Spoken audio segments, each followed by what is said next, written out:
सूर्यकोटि समप्रभ निर्विघ्नं कुरु मे देव सर्वकार्येषु सर्वदा। ఈ కథ మొదలవుతుంది హిమాలయాల్లో అతి పెద్ద పర్వతమైన కైలాస పర్వతంలో. ఇక్కడుంటారు బాలగణేశుడి తండ్రి గారైన భగవాన్ శివశంకరుడు, ఇంకా తల్లి పార్వతి, శివుని యొక్క అతిపెద్ద సేవకుడైన నందీశ్వరుడు మరియు ఆయన యొక్క అతిపెద్ద గనులతో కూడిన సైన్యం కూడా ఉంది. ఇక్కడి నుండే మొదలవుతుంది మన బాలగణేశుని యొక్క కథ. నాకు ఎలాంటి గనుడు కావాలంటే ఎవడైతే బుద్ధిమంతుడో ధైర్యవంతుడో మరియు ఆజ్ఞ పాటించేవాడే ఉండాలి. నేనే స్వయంగా అలాంటి గనుని తయారు చేస్తాను.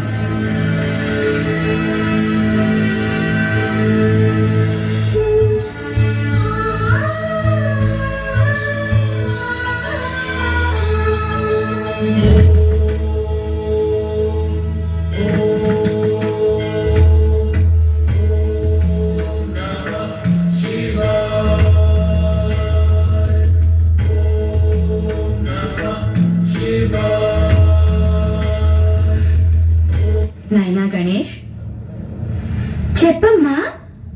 చూడు నాయనా, నేను స్నానాల గదిలో స్నానం చేయడానికి వెళ్తున్నాను. నువ్వు ద్వారం దగ్గర కూర్చో. నేను చెప్పేంత వరకు ఎవరినీ లోపలికి రానివ్వద్దు. ఆజ్ఞమాత, నేను ఎవరినీ లోపలికి రానివ్వను. మీరు నిశ్చింతగా వెళ్లి స్నానం చేయండి. కానీ ఆ ఆటపాటల్లో పడి మర్చిపోవు కదా? లేదమ్మా, మీరు చింతించకండి.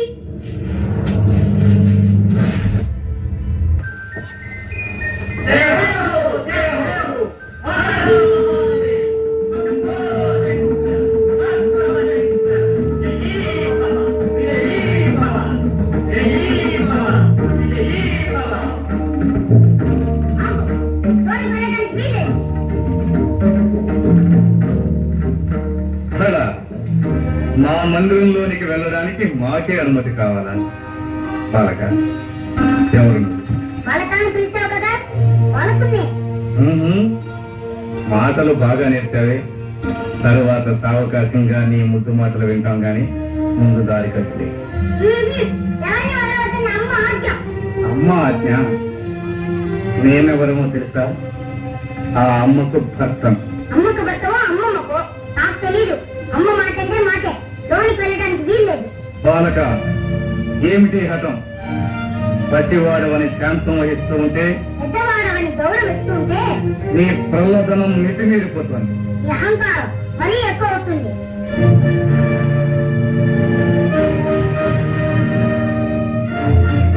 వాచారా, ఈ పరమేశ్వరుని నిందిస్తావా?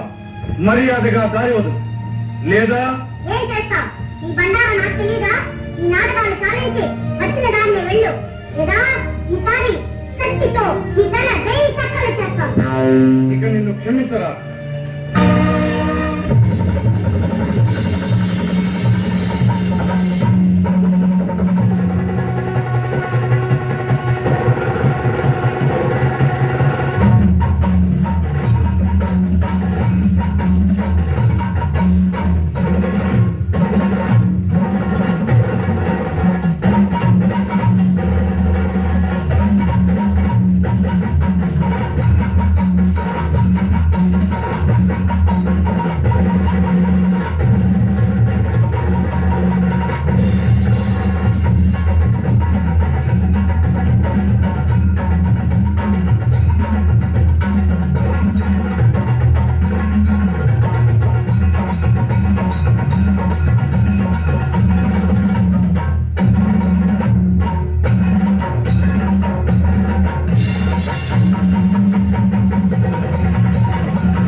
పార్వతి, ఈ పసివాడు నీ బిడ్డడా?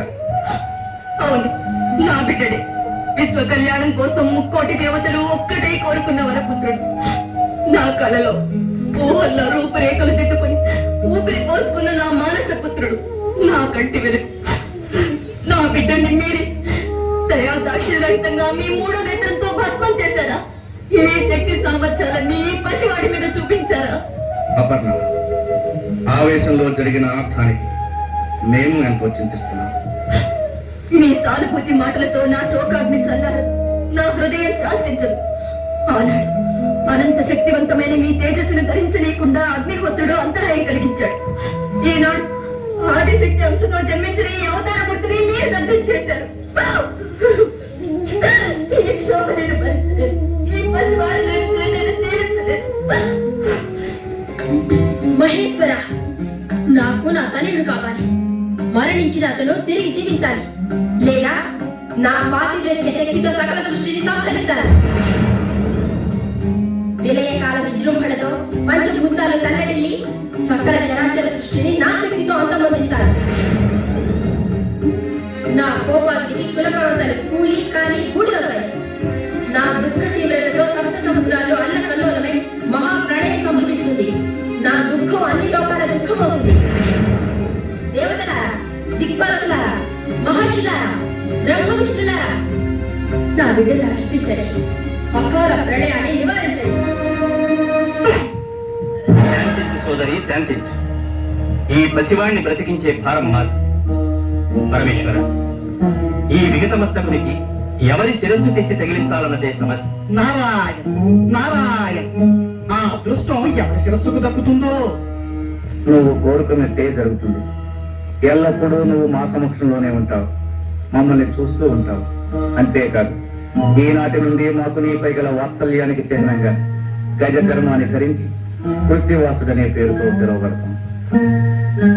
నంది, భృంగి, మీరు వెళ్ళి ఎవరైతే ఉత్తర దిశను తలపెట్టి శయనిస్తూ ఉంటారో వారి శిరస్సు ఖండించి తీసుకురండి. వెళ్ళండి.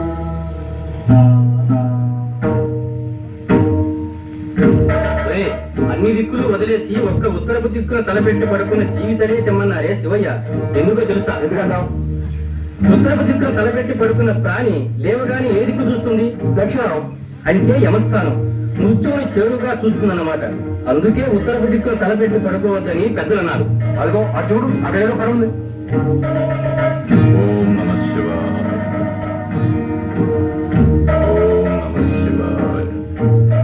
ఒరేయ్, ఈ ఏనుగు ఉత్తరపు దిక్కునే తలపెట్టి పడుతుందిరా. దీంతో తీసుకోవడం.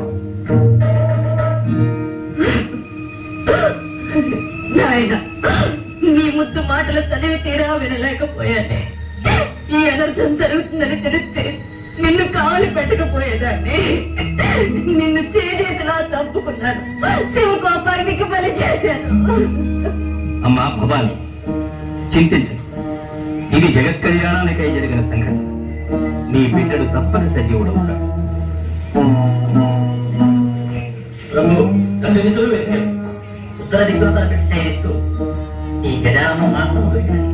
పరమేశ్వర, ఈ హత్య మస్తకమును ఆ దేహమునకు సంధించి ప్రాణప్రతిష్ఠ గావింపు. వద్దు వద్దు, చంద్రబింబం వంటి చక్కని మోము కలిగిన నా బిడ్డడికి ఈ ఏనుగు తల, ఆ వికృత రూపాన్ని నేను చూడలేను, చూసి భరించడం లేదు.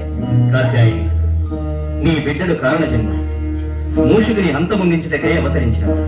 అవునమ్మా, ఆ మూషికుని చంపుటకు ద్విజనుడు దిరూపుడు కావాలన్నది కదా దైవ నిర్ణయం. ఏనుగు తల విజ్ఞానానికి సంకేతం, మదించిన బలానికి. నీ సుతుడు మహావిజ్ఞాని, మహాబల సంపన్నుడు అవుతాడమ్మా. అంతేకాదు, నీ తృప్తి కోసం ఈ బిడ్డనికి కామరూపం ప్రసాదిస్తున్నాం. ఎవరు కోరిన రూపంలో వారికి కనిపిస్తాడు. కాదనక చిరంజీవి చేయండి. భగవదనుగ్రహం ఎలాగుంటే అలాగే కానివ్వండి.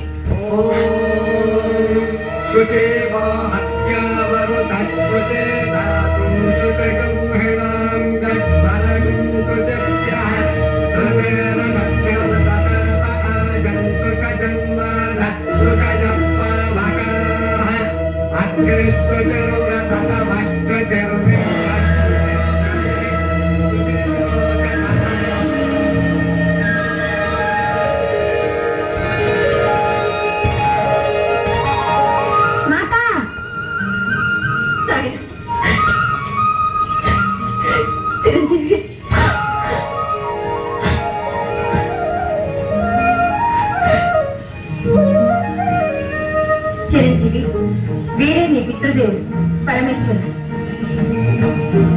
వందనాలు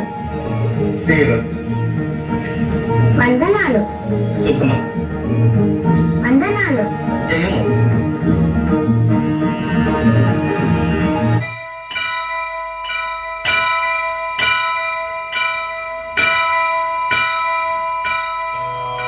వక్రతుండ మహాకాయ కోటి సూర్య సమప్రభా నిర్విఘ్నం కురు మే దేవా సర్వకార్యేషు సర్వదా.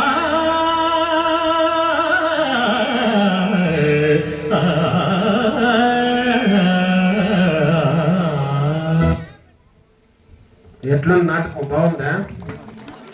టైపింగ్ మిస్ కాలేదు, రైమింగ్ మిస్ కాలేదు, అంత